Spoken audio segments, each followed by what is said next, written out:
What's going on, everybody, and welcome back to Comic Breakdown. If you are new to the channel, do me a favor, hit that sub button, hit that notification bell, make sure you're not missing any of the awesome content we have coming out. And with this video, we are jumping back into Marvel Comics with Devil's Reign Villains for Hire, issue number 1. Now, if you haven't been keeping up with the Daredevil line, if you haven't been keeping up with Devil's Reign, go ahead, check out the link in my description as well as the top of this video. It is going to get you completely caught up on everything that is going on with this run. This will be a tie-in to the main event currently going on. And in that event, we see Wilson Fisk, the former kingpin of crime and now current mayor of New York City. And in an attempt to demask Daredevil, he has outlawed superhero vigilantism. Not only that, he has deputized supervillains as a new team of Thunderbolts. They are going to use this team to help maintain law and order alongside NYPD. And with heroes like members of the Fantastic Four already being arrested, this is just the beginning. Be sure to buy the comics, support the industry, and with that being said, let's dive into this breakdown. Alright gang, so we are picking up in, of course, New York City. And the high society event known as the Met Gala is about to begin. That is, until we see the arrival of the Humanity Liberation Movement. And they have come to rob high society. They have come to take the money of the rich and powerful, with them believing that the world is currently on fire, that there are people starving out there, there are individuals that truly need help, and you guys are walking around in your fancy attire, flaunting your money, flaunting your diamonds, flaunting everything that you have that they don't. And even though superheroes are lying low, we have the Thunderbolts. With them coming on the scene, we have Rhino, we have Whiplash, we have Agony, and we have Electro. With them coming in and crashing the party, there is one more member. That member is Taskmaster. And these are Wilson Fisk's deputized Thunderbolts. This is the team that he has formed to fight any forces that come their way. And of course, he sent the Thunderbolts to this event, with Wilson Fisk more than likely even setting up this whole robbery himself, just so he can get publicity on the Thunderbolts. See them saving the day of the most influential people in this city. With all of the cameras on them, it's a win-win situation for the mayor. And we quickly learn that these guys, they're not messing around. With nothing off limits, we see these bad guys taking out these robbers one by one, brutally murdering them, throwing off buildings. Agony is over there literally melting freaking people's faces, with Rhino stampeding all over some gunmen, with Electro electrifying them.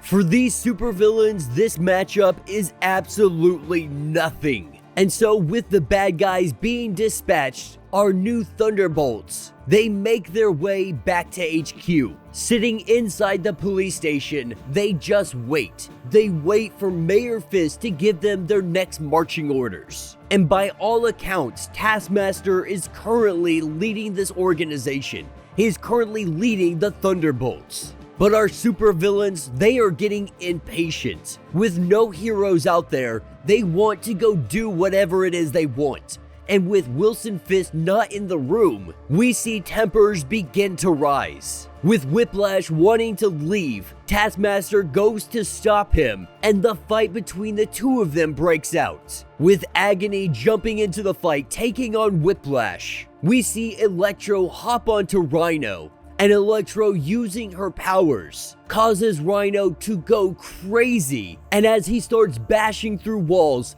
as the entire team is all over the place fighting each other, trying to escape, this is where we hear the thunderous voice of Wilson Fisk, letting them know that it is enough.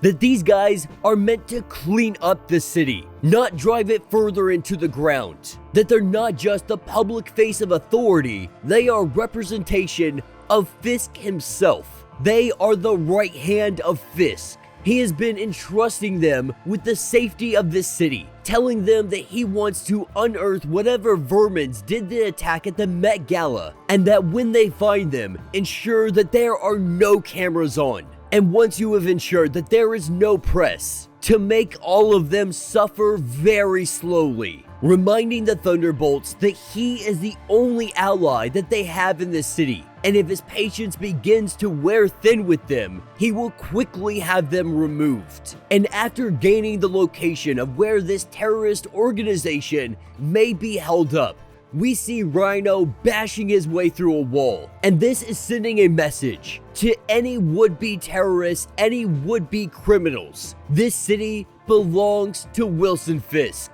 Nobody is allowed to lift a finger unless he says so. And if they don't want to follow the rules, then you can show them the way out of this city, either across the bridge or in a body bag. Believing that the law had gotten soft under Jameson, with this new era, with this new administration, Mayor Fisk vows that he will save this city. And our Thunderbolts, they are cleaning these guys up. Whiplash decapitating people, Electro literally electrifying people, Rhino running people over, and Agony just melting people. What we are seeing is an absolute massacre. And for the time being, this is the lay of the land. The Thunderbolts are now the law of Wilson Fisk. And with the Thunderbolts and Mayor Fisk all having a meeting, this is where they are met by their newest member. That member being U.S. Agent. And he has come reporting for duty. And that will be the end of this issue. So let me know what you guys think down in the comments. Now, for those of you that caught my video yesterday, we saw U.S. Agent and the Thunderbolts making their attempt at removing the X-Men from New York City. And it appears that U.S. Agent has become the face of the Thunderbolts. With it previously being Taskmaster, it would only make sense that Mayor Fisk uses U.S. Agent as the poster boy for his Thunderbolts. And I've noticed a lot of people asking, well, not even necessarily a lot of people, but some people have been asking, how is this possible? How would a city allow someone like Mayor Fisk to become mayor? Not only that, how would they allow the Thunderbolts to continue operating? But if you look at the lunacy that is currently politics, if you look at human history in terms of politics, not every law, not every ruler necessarily made sense. Some of them were tyrannical. Some of them are communist. Some of them are just fed on pure capitalism. The corruption, the lobbyists, the corporations, all of these things take effect. And you could very easily see the people stand up against this. But no one wants to resort to violence. The average day citizen wants to do it through means of talking, through means of legislation. They want to believe that their system still works. Because if your system is broken, if your politicians are corrupt, if you believe that the system no longer works, then we resort back to nothing but our fists, picking up our weapons and using them against one another. And then you add on that these individuals, these forces you're going against are in fact supervillains. So you sit there and watch Spider-Man take this guy on and take one heck of a beating, you're gonna think twice about using your voice and standing against them. Especially when all of our heroes are currently in hiding. But really, I believe that they are using this as an opportunity to give Luke Cage the mayorship of New York City. Tony Stark had previously talked about doing this, and after they had a group discussion, it was brought to the realization that Tony Stark was too much of a billionaire white guy. At the end of the day, New York City has had enough of that, so why not do something that would speak more to the people? Someone like Luke Cage, who is from the city, who truly understands what it means to be poor in this city. Not only that, you are securing the minority vote when doing this. Not saying every minority will vote for him, but they will be more likely to vote for him than Wilson Fisk. And I want to ensure that there is no misconceptions. I am not comparing this to the US government, to any government out there. simply stating that corruption exists, and when we're talking about Marvel Comics, their political spectrum has been nothing but corruption. And so trying to rationalize it with ideas of reality don't really connect. They don't really hit the dots. Because the Marvel Comics universe is just so vastly different. It's simply like comparing apples to oranges. And honestly, I am surprised that they haven't brought something like this sooner. As soon as Mayor Fisk was running for office, if I was Tony Stark, if I was Spider-Man, I would have definitely put someone up against him that could have actually taken him on. While Jameson was definitely a face that was recognized, he wasn't the face that was needed to take down the corruption that is Wilson Fisk.